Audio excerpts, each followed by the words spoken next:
Hello friends, super കൺമണി സീരിയലിൻ്റെ latest episode റിവ്യൂയിലേക്ക് എല്ലാവർക്കും സ്വാഗതം. അങ്ങനെ കൺമണിയോട് പറയുന്നുണ്ട്, എന്തായാലും നിന്നെപ്പോലെ ഒരു പെൺകുട്ടിയാണ് എനിക്കിഷ്ടം എന്ന രീതിയിലൊക്കെ സംസാരിക്കുന്നുണ്ട്. അവിടെയാണെങ്കിലോ കൃപയുണ്ട് കേട്ടോ ഇരിക്കുന്നത്. കൃപ അവർ പറയണ കേൾക്കുമ്പോൾ ഒരുപാട് സന്തോഷമാവുകയാണ് ചെയ്യുന്നത് കേട്ടോ. അതിനുശേഷം തന്നെ പിന്നീട് കൺമണി തിരിച്ചു പോകുന്നു. സന്തോഷം അറിഞ്ഞതോടുകൂടി തന്നെ കൺമണി തിരിച്ചു പോകാട്ടാണ് ചെയ്യുന്നത്. പിന്നെ ആൻറ്റിയമ്മേനെ മാനസ വിളിക്കുകയാണ് ചെയ്യുന്നത്. മാനസയാണെങ്കിലോ കൺമണിയുടെ മേലെയും അതുപോലെ തന്നെ കൃഷ്ണൻ്റെ മേലെ ഒരു കണ്ണ് വേണമെന്ന രീതിയിലാണ് പറയുന്നത്. കാരണം അവർ തമ്മിൽ എന്തോ ഒരു ബന്ധം ഉണ്ടെന്ന രീതിയിൽ പറയുന്നുണ്ട്. അപ്പോൾ ആൻറ്റിയമ്മയാണെങ്കിലോ കൃഷ്ണൻ്റെ സ്വഭാവം അനുസരിച്ച് അങ്ങനെയൊന്നും വരാൻ സാധ്യതയില്ല. മാത്രമല്ല കൺമണിയാണെങ്കിൽ അവളൊരു തൻ്റെയുള്ള പെൺകുട്ടിയാണ്. അവളെല്ലാം കൂടി നല്ലൊരു പെൺകുട്ടിയാണ്. അതുകൊണ്ട് തന്നെ നീ പറയുന്ന പോലെ ഒന്നും സംഭവിക്കാൻ പോകുന്നില്ല. പിന്നെ അവളുടെ കല്യാണം ഉറപ്പിച്ചിരിക്കുകയാണ്, കൃഷ്ണൻ്റെ കല്യാണം നീയുമായിട്ട് ഉറപ്പിച്ചിരിക്കുകയാണ്. അത് രണ്ടും തന്നെ അവൾക്ക് നല്ല പോലെ അറിയുന്ന ഒരാളാണ്. പിന്നെ എന്തിനാ മനസ്സ് നീ ഇങ്ങനെ പേടിക്കുന്നതെന്നൊക്കെ ആൻറ്റിയമ്മ മാനസയോട് പറയുന്നുണ്ട് കേട്ടോ. എന്നാലും ആൻറ്റിയമ്മ എന്തോ ഒരു പ്രശ്നമുണ്ടെന്നൊക്കെ പറയുമ്പോഴത്തേനും ഒരു പ്രശ്നമില്ല, നീ എന്തായാലും നല്ല രീതിക്ക് തന്നെ അവിടുത്തെ വർക്കൊക്കെ ഒന്ന് കംപ്ലീറ്റ് ചെയ്തിട്ട് വേണം തിരിച്ചു വരാൻ കൃഷ്ണൻ്റെ മേൽ. പിന്നെയല്ലേ നിനക്ക് അധികാരമുള്ളെന്ന രീതിയിലൊക്കെ സംസാരിക്കുന്നുണ്ട്. അതുകൊണ്ട് നീ നിൻ്റെ രീതി തന്നെ മെച്ചപ്പെടുത്താനായിട്ട് ശ്രമിക്കുക, അല്ലാതെ കൺമണിയുടെ പുറകെ പോകേണ്ട ആവശ്യമൊന്നുമില്ല. പിന്നെ നിൻ്റെ ഒരു സ്വഭാവം അനുസരിച്ച് കൺമണിയോട് എല്ലാ കാര്യങ്ങളും നീ എന്തിനാണ് തുറന്ന് പറയാനായിട്ട് നിന്നത്? നിൻ്റെ മനസാക്ഷി സൂക്ഷിപ്പുകാരിയാണല്ലോ കൺമണി, അതുകൊണ്ടാണല്ലോ ഇങ്ങനെയൊക്കെ സംഭവിക്കുന്നതെന്നൊക്കെ മാനസയോട് എന്തായാലും ആൻറ്റിയമ്മ സംസാരിക്കാട്ടോ ചെയ്യുന്നത്. അപ്പോൾ അനാസ് പറയുന്നുണ്ട്, അത് പിന്നെ എന്താ ഇപ്പോൾ ചെയ്യണം, ആ ഡൽഹി പ്രോജക്റ്റ് അടക്കം നിനക്ക് തിരിച്ചു പിടിക്കാൻ സാധിച്ചില്ല. അതുവരെ കൺമണിയാണ് പിടിച്ചിരിക്കുന്നത്. അതുകൊണ്ടുള്ള ഒരു ഇഷ്ടമാണ് കൃഷ്ണൻ അവളോട്, അല്ലാതെ പ്രത്യേകിച്ചൊന്നുമില്ല. അതുകൊണ്ട് നീ ടെൻഷൻ അടിക്കേണ്ട കാര്യമൊന്നുമില്ല മനസ്സ് എന്ന രീതിയിലൊക്കെ ആൻറ്റിയമ്മ മാനസയോട് പറയുന്നുണ്ട് കേട്ടോ. നീ ഫോൺ വെച്ചിട്ട് നിൻ്റെ കാര്യങ്ങളൊക്കെ ശ്രമിച്ചു നോക്കുമെന്ന് പറയുന്നു. വീണ്ടും പിന്നീട് അലികയിലാണ് കാണിക്കുന്നത്. വിദ്യയാണെങ്കിലും എല്ലാ സ്റ്റാഫിനോടും ദേഷ്യപ്പെട്ട് നിൽക്കുകയാണ്. കാരണം എന്ന് വെച്ചിട്ടുണ്ടെങ്കിൽ അവർക്ക് ഒരുപാട് വർക്കൊക്കെ കൊടുക്കുകയായിട്ടാണ് ചെയ്യുന്നത്. എത്രയും പെട്ടെന്ന് തീർക്കണമെന്ന് പറഞ്ഞിട്ട് അവരെ ചായ കുടിക്കാൻ പോലും അവരെ സമ്മതിക്കാതെ തന്നെ വർക്കൊക്കെ കംപ്ലീറ്റ് ചെയ്യാനായിട്ട് നോക്കുന്നു. അങ്ങനെ തന്നെ അവിടേക്ക് കൺമണി വരുന്നുണ്ട്. വിദ്യയുടെ അതേ പോസ്റ്റാണ് കൺമണിക്ക് എങ്കിൽ തന്നെ അവിടുത്തെ സ്റ്റാഫിനെല്ലാം തന്നെ കൺമണിക്കും കൈകാര്യം ചെയ്യാനായിട്ട് സാധിക്കും. അപ്പോൾ സ്റ്റാഫിനോട് എല്ലാവരോടും പറയുന്നുണ്ട്, നിങ്ങളൊന്ന് പുറത്തിറങ്ങി നിൽക്ക്, എനിക്ക് വിദ്യയോടായിട്ട് കുറച്ച് സംസാരിക്കാനുണ്ടെന്ന രീതിയിലൊക്കെ പറയാട്ടോ ചെയ്യുന്നത്.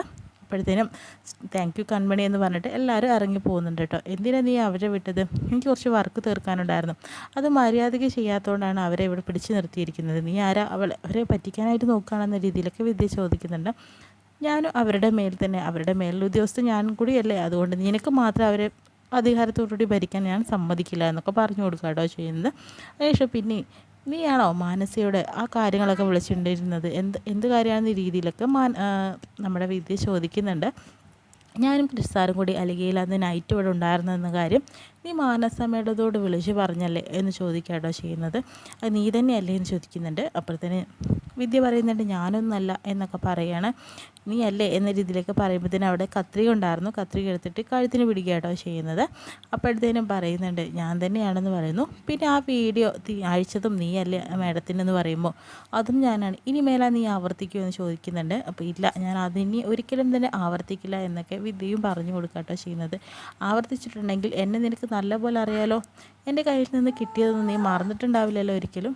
എന്തായാലും അത് ഇനിയും വേണോ നിനക്ക് എന്ന് ചോദിക്കാട്ടോ ചെയ്യുന്നത്. വേണ്ട എന്ന രീതിയിലൊക്കെ വിദ്യയും സംസാരിക്കുന്നുണ്ട്. അതുകൊണ്ട് തന്നെ മര്യാദയ്ക്ക് നിന്നിട്ട് പോയിട്ടുണ്ടെങ്കിൽ നിനക്കും അതാണ് നല്ലതെന്നൊക്കെ വിദ്യയോടായിട്ട് കൺമണി പറയുന്നു കേട്ടോ. എന്നിട്ട് കൺമണി തിരിച്ചു പോകുന്നു. വീണ്ടും അപ്പോഴത്തേനും മാനസ മേഡം എന്തായാലും വിദ്യയെ വിളിക്കുന്നുണ്ട്. പക്ഷേ വിളിക്കുമ്പോഴത്തേനും മാനസ വിളിക്കുമ്പോഴത്തേനും വിദ്യ ഫോൺ എടുക്കുന്നില്ല. കാരണം എന്ന് വെച്ചിട്ടുണ്ടെങ്കിൽ കൺമണിയുടെ കയ്യിൽ നിന്ന് നല്ല പോലെ അടിയിട്ടിട്ടുണ്ട്. അതുകൊണ്ട് തന്നെ പിന്നീട് കൃഷ്ണൻ്റെ വീട്ടിലാട്ടോ കാണിക്കുന്നത്. കൃപയും കൂട്ടിക്കൊണ്ട് അമ്പലത്തിൽ നിന്ന് വീട്ടിലേക്ക് വരികയാട്ടോ ചെയ്യുന്നത്. അങ്ങനെ അവർ തമ്മിൽ നന്നായി സംസാരിക്കുന്നുണ്ട്. കൃപയെ കൊണ്ട് ഞാൻ അമ്പലത്തിൽ പോയി നന്നായിട്ട് തന്നെ പ്രാർത്ഥിച്ചു, പായസം കുടിപ്പിച്ചു എന്നൊക്കെ പറയുന്നുണ്ട്. എത്രയും പെട്ടെന്ന് തന്നെ കൃപയുടെ അസുഖങ്ങൾ അവൾ ചാടിത്തുള്ളി ഇതിൽ നടക്കും അച്ഛാ അമ്മ എന്ന രീതിയിലൊക്കെ സംസാരിക്കുന്നുണ്ട് കൃഷ്ണൻ. അതിനെ വേണ്ടത് ഇനി എല്ലാ ദിവസവും ഞങ്ങൾ ഓരോ സ്ഥലത്തേക്ക് പോകുമെന്ന് പറയുന്നു. അങ്ങനെയൊന്നുമല്ല, ഞങ്ങൾ കൊണ്ടുപോകും നാളെ ഇവളെ ബീച്ചിലേക്ക് എന്ന് പറയുന്നു. പക്ഷേ അവളുടെ കാര്യം നിങ്ങൾ നോക്കണ്ട, ഞാൻ നോക്കിക്കോളാം. ഒരു മത്സരം തന്നെ അവിടെ നടക്കാട്ടോ ചെയ്യുന്നത്. അങ്ങനെ ആൻറ്റിയമ്മ വരുന്നുണ്ട്. ഇവരുടെ സന്തോഷം കാണുമ്പോൾ നമ്മുടെ പഴയ കുടുംബം തിരിച്ചു വന്ന് കൃപമോൾക്കും ഇപ്പോൾ നല്ല ആശ്വാസമായല്ലോ, അവൾ ഇനി തിരിച്ചു വരുമെന്ന രീതിയിലൊക്കെ സംസാരിക്കാട്ടോ ചെയ്യുന്നത്. പിന്നെ ഞാനവിടെ പോയപ്പോഴത്തേനും ഈ സന്തോഷത്തിൽ ഞാൻ എല്ലാവർക്കും ഒരു കോഫി എടുക്കാമെന്ന് ആൻറ്റിയമ്മ പറയുന്നുണ്ട് കേട്ടോ. അപ്പോഴത്തേനും വേണ്ട ആൻറ്റിയമ്മ എടുക്കണ്ട, ഞാൻ തന്നെ കോഫി എടുക്കാമെന്ന് കൃഷി പറയുന്നു. നിനക്ക് കോഫി ഉണ്ടാക്കാനൊക്കെ അറിയോ? പിന്നല്ലാതെ എന്നെ കൺമണി കോഫി ഉണ്ടാക്കാൻ പഠിപ്പിച്ചിട്ടുണ്ട് ആൻറ്റിയമ്മ എന്ന രീതിയിലൊക്കെ പറയുന്നുണ്ട്. കൺമണിയോ? അന്ന് ഞങ്ങൾ നൈറ്റ് അവിടെ നിന്നപ്പോൾ അവൾ എന്നെ എല്ലാം പഠിപ്പിച്ചു. അവൾ നന്നായിട്ട് കോഫി ഉണ്ടാക്കും, അതെനിക്ക് പറഞ്ഞു തന്നിട്ടുണ്ടെന്ന് പറയുന്നു. എന്തായാലും എല്ലാവരും അവിടെ നിൽക്കും. പക്ഷേ ആൻറ്റിയമ്മയ്ക്കൊരു ടെൻഷനൊക്കെ ആവുന്നുണ്ട് കേട്ടോ. അങ്ങനെ കൃഷി കോഫി ഇടാൻ വേണ്ടിയിട്ട് അടുക്കളയ്ക്ക് പോകുന്നു. അപ്പോൾ ആൻറ്റിയമ്മ അത് കണ്ടുകൊണ്ടിരിക്കുന്നത് സ്മെല്ലൊക്കെ ആസ്വദിച്ച് നിൽക്കുക കേട്ടോ കൃഷി ചെയ്യുന്നത്. അപ്പോഴത്തേനും പറയുന്നുണ്ട്, നീ കോഫി ഉണ്ടാക്കാൻ നോക്കി നിൽക്കായിരുന്നു കേട്ടോ. അപ്പോഴത്തേനും വേണ്ട വേണ്ട ആൻറ്റിയമ്മ എടുക്കണ്ട, ഞാൻ തന്നെ കോഫി എടുക്കാമെന്ന് കൃഷി പറയുന്നു. നിനക്ക് കോഫി ഉണ്ടാക്കാനൊക്കെ അറിയോ? പിന്നല്ലാതെ എന്നെ കൺമണി കോഫി ഉണ്ടാക്കാൻ പഠിപ്പിച്ചിട്ടുണ്ട് ആൻറ്റിയമ്മ എന്ന രീതിയിലൊക്കെ പറയുന്നുണ്ട്. കൺമണിയോ? അന്ന് ഞങ്ങൾ നൈറ്റ് അവിടെ നിന്നപ്പോൾ അവൾ എന്നെ എല്ലാം പഠിപ്പിച്ചു. അവൾ നന്നായിട്ട് കോഫി ഉണ്ടാക്കും, അതെനിക്ക് പറഞ്ഞു തന്നിട്ടുണ്ടെന്ന് പറയുന്നു. എന്തായാലും എല്ലാവരും അവിടെ നിൽക്കും. പക്ഷേ ആൻറ്റിയമ്മയ്ക്കൊരു ടെൻഷനൊക്കെ ആവുന്നുണ്ട് കേട്ടോ. അങ്ങനെ കൃഷി കോഫി ഇടാൻ വേണ്ടിയിട്ട് അടുക്കളയ്ക്ക് പോകുന്നു. അപ്പോൾ ആൻറ്റിയമ്മ അത് കണ്ടുകൊണ്ടിരിക്കുന്നത് സ്മെല്ലൊക്കെ ആസ്വദിച്ച് നിൽക്കുക കേട്ടോ കൃഷി ചെയ്യുന്നത്. അപ്പോഴത്തേനും പറയുന്നുണ്ട്, നീ കോഫി ഉണ്ടാക്കാൻ നോക്കി നിൽക്കായിരുന്നു ചെയ്യുന്നത്. അപ്പോഴത്തേനും അരിവ് പറയുന്നുണ്ട്, നല്ല കോഫിയാണെന്ന രീതിയിലൊക്കെ സംസാരിക്കുക കേട്ടോ ചെയ്യുന്നത്. അപ്പോൾ തന്നെ കൺമണി നന്നായിട്ട് കോഫി ഉണ്ടാക്കും. അപ്പോൾ മാനസ് നന്നായിട്ട് ഉണ്ടാക്കില്ല ചോദിച്ചു. മാനസ് ഉണ്ടാക്കിയൊന്നും എനിക്ക് പിടിക്കാറില്ല ആൻറ്റിയമ്മ. ഒരു കാര്യം തന്നെ ഞാൻ പറയാം, കാരണം മാനസ് എനിക്ക് ഒട്ടും തന്നെ ഇഷ്ടമല്ല. അവളുടെ പെരുമാറ്റത്തിൽ ഒരു കള്ളത്തരം എപ്പോഴും ഫീൽ ചെയ്യാറുണ്ടെന്ന് പറയുന്നുണ്ട്. അവൾ നല്ല കുട്ടിയല്ലേടാ എന്ന് പറയാം കേട്ടോ ചെയ്യുന്നത്. ഒരിക്കലുമല്ല, അവൾ എല്ലാ ഒരു കാര്യങ്ങളും ചെയ്യുന്നത് അത് ആൻറ്റിയമ്മയ്ക്ക് അറിയാത്തതുകൊണ്ടാണെന്ന് പറയുന്നു. എന്തായാലും പിന്നെ കൺമണി നല്ലതാണെന്ന രീതിയിലൊക്കെ ചോദിക്കുമ്പോഴത്തേനും കൃഷി പറയുന്നുണ്ട്, എന്തായാലും അവൾ നല്ല കുട്ടിയാണ്. ഞാൻ വിവാഹം നിശ്ചയം ഉറപ്പിച്ചിട്ടില്ലെങ്കിൽ എന്തായാലും ഞാൻ കൺമണിയെ തന്നെ വിവാഹം കഴിക്കുമായിരുന്നു എന്ന രീതിയിലൊക്കെ കൃഷി പറയുമ്പോഴത്തേനും കൃഷി അങ്ങോട്ട് പോവാട്ടോ ചെയ്യുന്നത്. അപ്പോഴത്തേനും ആൻറ്റിയമ്മ ആലോചിച്ചുകൊണ്ടിരിക്കുക, മാനസയുടെ കല്യാണം ഉറപ്പിച്ചിട്ടില്ലെങ്കിലല്ലേ, അപ്പം പിന്നെ കുഴപ്പമൊന്നുമില്ല എന്നൊക്കെ പറയുന്നുണ്ട് കേട്ടോ. അതിനുശേഷം പിന്നീട് കാണിക്കുന്നത് കൺമണിയുടെ വീട്ടിലാണ്. അവിടെ തന്നെ ഗോകുലുമായിട്ട് സംസാരിക്കുക കേട്ടോ ചെയ്യുന്നത്. ഗോകുൽ പറയുന്നുണ്ട്, അപ്പോൾ എന്തൊക്കെയാണ് കാര്യങ്ങളൊക്കെ, അമ്പലത്തിൽ വെച്ചിട്ട് തന്നെ കൺമണിയെപ്പോലെ ഒരാളെ വിവാഹം കഴിക്കണമെന്നല്ലേ കൃഷ്ണസാറ് പറഞ്ഞത് എന്ന് ചോദിക്കുക കേട്ടോ ചെയ്യുന്നത്. അതെ, എന്നെപ്പോലെയല്ല.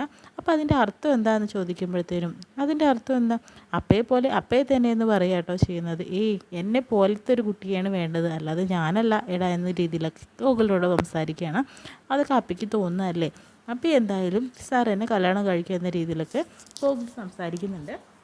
അതിനുശേഷം തന്നെ ഗോകുൽ പറയുന്നുണ്ട്, പിന്നെ വേറൊരു കാര്യം കൂടി പറയാനുണ്ട്. നിങ്ങളുടെ രണ്ടുപേരുടെയും പെരുമാറ്റവും സ്വഭാവവും സൗന്ദര്യം എല്ലാം ഒരുപോലെ തന്നെയാണ് കേട്ടോ.